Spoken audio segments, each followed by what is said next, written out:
بانگەشەکانی هەردوو حیزبی دەسەڵاتدار بۆ خۆشگوزەرانی و ئارامی خەڵکی هەرێمی کوردستان تەنیا لە چوارچەوەی قسەدایە و لە واقعدا و حیزبانەی کابینەی حکوومەتیان دروست کردووە لەگەڵ یەک ناکۆکن بە شێوەیەک لە دروشمی حکوومەتێکی بەهێز بۆ کوردستانێکی بەهێز بۆ حکوومەتێکی فشۆڵ کە پێگەنەرەکانی یەکتر بەجاش و خاین ناو دەبن. ئەوەی کە ئێستا هەیە لە کوردستانە ئێمە ناومان ناوە کابینە و حکوومەت و پرۆسەیەکی فەرمی لە حقیقەتا کە ئەمە وانە بەڵکو ئەمە ئیدارەیەکی حیزبیە ئەمەی کە ئێستا ئێمە لە سەری وەسامین ژینگەیەکی حیزبیەکە کاری لە ناوەکەین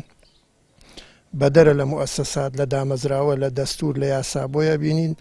یعنی ئەوەی کە هەیە تەنها ململانی حیزبەکانە بە تایبەتی و دوو حیزبە دەسەڵاتدارە لەسەر بەرژەوەندەکانی خۆیان لەسەر نفوزی خۆیان لەسەر دابشکردنی ئەو کێکەی کە پێوتری هەرێمی کوردستان و خەڵکەکەی لێ مەحرومە لەبەرەوەیە یعنی کابینە لە دوای کابینە ئێمە چاوەڕێی باشتر نەکەین چونکە وڵاتێک کە بەدەربێ لە دەستور لە یاسا لە موسسات ینی حیزبەکان بە ئارەزوی خۆیان تەراتێنی تیاکەن لەسەر حسابی بەرژەوەندی گشتی و بەڵکو تەنها بۆ بەرژەوەندی خۆیانە بۆیە ئەم کابینەیە هیچ جیاوازێکی نییە لە هەموو کابینەکانی پێشووتر بەڵکو ڕۆژ بە ڕۆژ خراپترە بێ هەتا ئەو کاتەی ئێمە ئەبینە خاوەنی هەرێمێکی موسساتی خاوەن دامەزراوە دەستور تەحەکوم کاپیە یاسا حکوم کاتەیە نەک میزاجی ئەحزاب و ئەشخاص و بەرژەوەندیەکانی و حیزبانە. مامۆستایەکی زانکۆ ئاماژە بۆ دەکات حیزبە دەسەڵاتدارەکانی کوردستان مێژویان پڕە لە ململانی و دانویان لەگەڵ یەک ناکوڵێت هەر کاتێکیش بەرژەوەندیان بکەوێتە مەترسیەوە یەکتر بەجاش و خاین ناو دەبن ئەوەش کاریگەری ڕاستەوخۆی دروست کردووە بۆ سەر ژیانی خەڵک و میلەت باجی بەرژەوەندیەکانی ئەوان دەدات. ئەم دوو هێزە ئەگەر سەیرێکی مێژوەکەیان بکەی پڕێتی لە ململانی و خوێن ڕێژی و یەکتر کوشتن و جگەرسووتانی بەڵێندایکی کورد و کوشتنی ڕۆڵەی کورد لە خوارەوە و لە سەریشەوە خۆیان بە ئارەزوی خۆیان پێکەوە ژیاون تەنانەت هیچ بەرپرسێکی ئەم مەملەکەتە ئەوانەی کە بنەماڵەکانن خوێنی هیچ ڕۆڵەیەکیان بۆ ئەم کوردستانە لە هیچ بارودۆخێکە نەڕژاوە بەڵام هەموو داهات و خێروبێرەکەیان بردووە بۆ خۆیان سەیری فراکسیۆنی پەرلەمانیەکانیان بکە چۆن خطابی ئەوی دیکەیانەکە لەبەرەوە ئەمانە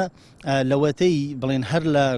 سەرەتایەوە هەتاوەکو ئێستا لە ململانیا ژیاون و ئەمانە لە هیچ شتێکا ڕێک نین تەنیا لە دابشکردنی سامانی ئەم وڵاتەیانە بێ و لەوە شار کاتێ سامانی هەریەکەیان بەرژەوەندی کۆمپانیەکانیان بکەوێتە مەترسیەوە ئەوە دیسانەوە کەونەوەی جانی یەکتری و کۆمەڵگەتیەکرد. بە بڕای چاودێرانە تا ئێستا کابینی نوێ نەیتوانیوە جێگای ڕەزامەندی خەڵکی هەرێمی کوردستان بێت و خواستەکانیان بەدی بهێنێت لە مێژووی دروستکردنی حکوومەتی هەرێمی کوردستان و لە ساڵی 1992ەوە ئەوەندەی و دوو حیزبە دژایەتی یەکدی دەکەن و تۆمەتی خاکفرۆش و خاین دەدەنە پاڵ یەکتری هیچ کاداوەڕیان لە خەموو ئازارەکان و پێداویستەکانی هاوڵاتیان نەداوەتەوە خەڵکی هەرێمی کوردستانیش تەواو متمانیان بە دەسەڵات و حکوومەتی هەرێم نەماوە ڕۆژێک لە ڕۆژانەم کەشتێ بگەیەنە کەناری ئارامی و چاکسازی بۆ بەرەو پێشبردننی هەرێمی کوردستان ئەنجام بدەن. سامان فەتاح کەناڵی ئاسمانی پەیام هەڵەبجە.